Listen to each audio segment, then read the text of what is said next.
So the age-old debate of Shanks versus Mihawk has been resurfaced on Twitter, and there is a lot of controversy. There's a ton of YouTubers going back and forth, including people like King of Lightning. You know, the typical conversation that Mihawk is only more skilled than Shanks, or his title doesn't mean he's stronger than every swordsman because he never fought them, or certain characters aren't swordsmen. You know, the regular. But we're not here to talk about that specific topic. The opposition against Mihawk took it upon themselves to show the severity of delusion within the Mihawk advocators by saying that the Mihawk fans are so delusional that they even believe he could be stronger than Roger, or could even be stronger than a prime Whitebeard. And that's exactly what I want to talk about in this video. Is it really delusion? Can Mihawk and Roger actually be comparable? Before we get into this, guys, take the time to like the video and subscribe to the channel. Hey, I know you hear me. If you're new here, I could give you the pass potentially, but if you're not, shame on you.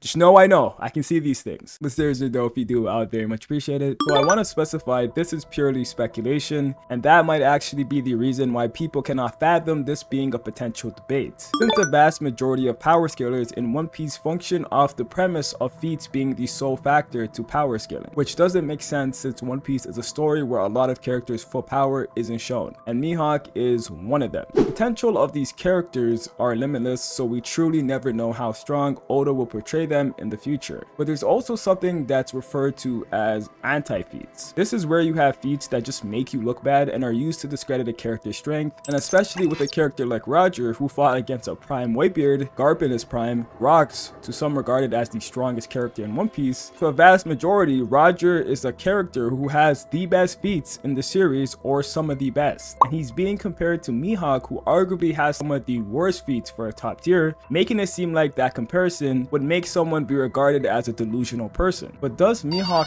really have any anti-feats? The first one that comes to mind is the whole Vista squabble. This interaction, how do I say this respectfully?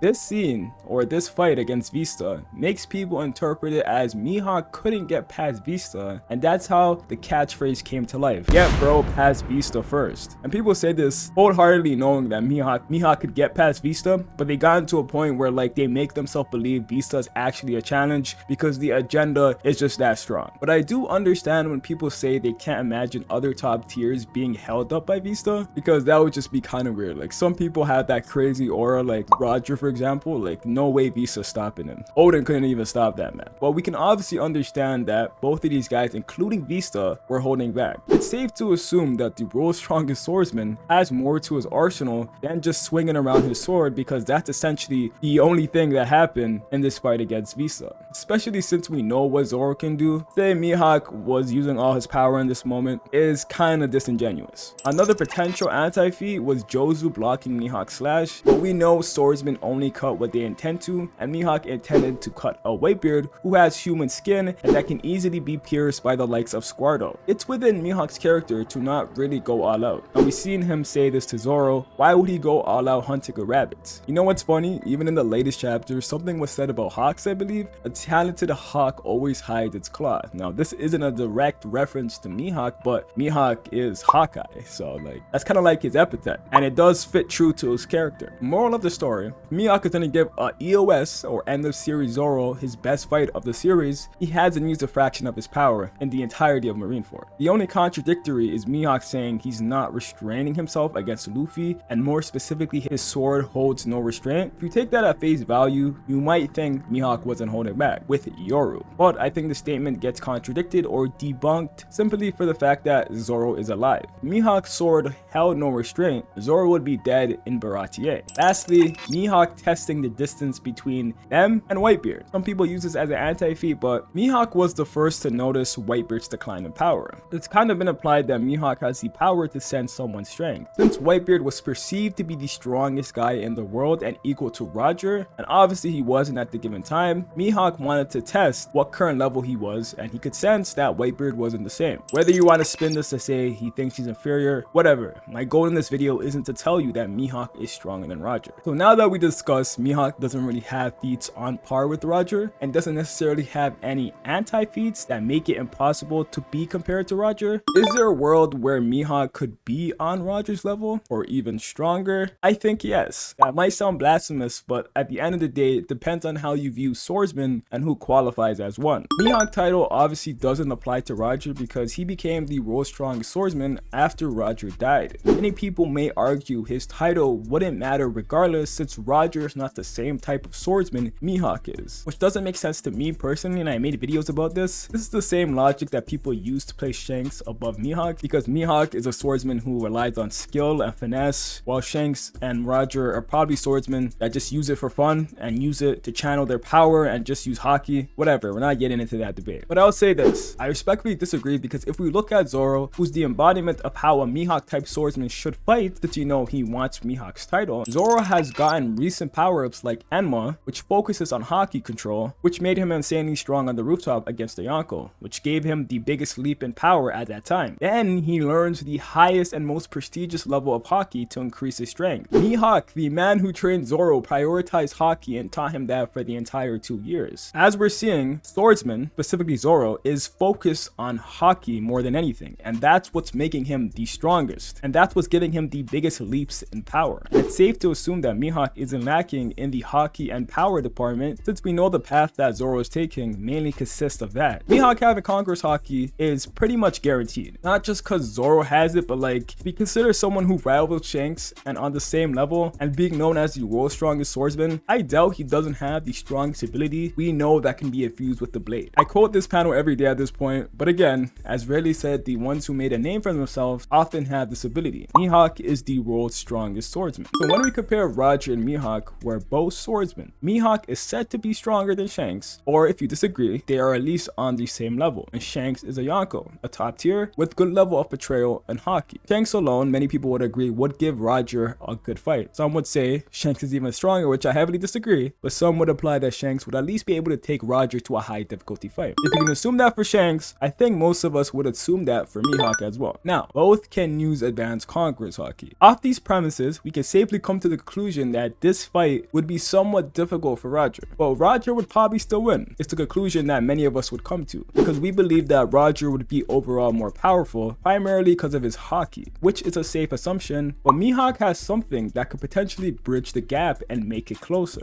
And yes, you guessed it, his sword known as Yoru. For one, this is the strongest blade in existence from what we know right now, and it's a black blade. Having a stronger blade should give you an advantage in a sword fight to some degree, but of course, it's not the end all be all. We don't know the benefits of a black blade besides it probably not breaking. It's seemingly an extremely rare power that only the sword god has obtained with Shisui. Once you get a black blade, the sword rank increases. So honestly, I'm willing to bet that having a black blade does something significant for you in battle. Another way to look at it where there can be potential of Mihawk being close to Roger, maybe even stronger, is if we look at it through Zoro's lens and his career. I think it's very likely and implied that Zoro will become the strongest sword user in the entirety of One Piece, and most of you guys would probably agree. I said most of you because like I said, if you do the whole pure swordsman and casual swordsman BS, then that's all you. But Zoro has made multiple remarks of how him becoming the world's strongest swordsman will shake the world. My name may be infamous, but it's going to shake the world. Zoro's promise to Kuina in one translation says, "Let's make the promise to be the greatest swordsman ever."